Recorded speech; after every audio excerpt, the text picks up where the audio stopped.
they put it to me that one of them had to leave the business, and my response was, I don't think that's a decision that we can or should make yet. We need to find out a little bit more about who the two of you are and who might be most suited to the role of running the business moving forward.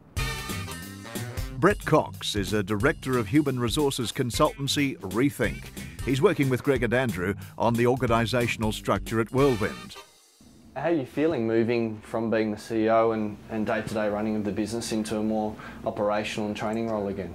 At the moment, it's sort of like I'm in a zone where I don't know which way I'm going, so I'm still dealing with a few CEO issues. So what do you do when you're confronted with a situation like that? How do you dig deeper? It was spending some time individually with one of them, but we also have a specific tool. It's a psychometric assessment profiling tool, which sounds very complicated, but basically it's going through and getting an individual to rate themselves about how they see themselves. I'm finding that I love the training. The days where I've been to training sessions and worked with the staff and just to help the staff at that level and try and give them answers to all their questions. Particularly with Andrew, we found that his profile showed that he wasn't comfortable with the role of CEO, and it wasn't really working effectively for him.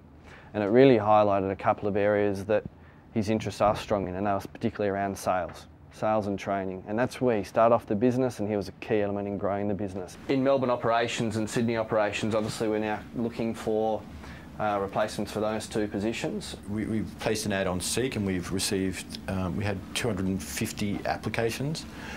Tim, who's the General Manager of New South Wales, is going through all those applications. We conducted a needs analysis, and that included two specific things. One was we did an online employee survey with all of their employees in the business to find out their thoughts.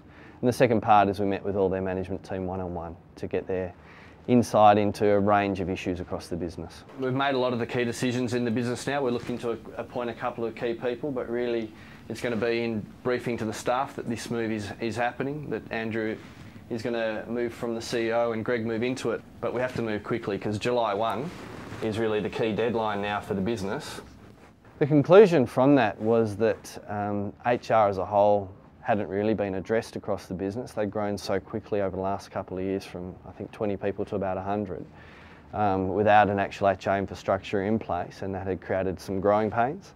And a real key point from that was issues around the senior management team and creating a structure that was going to be effective for the business.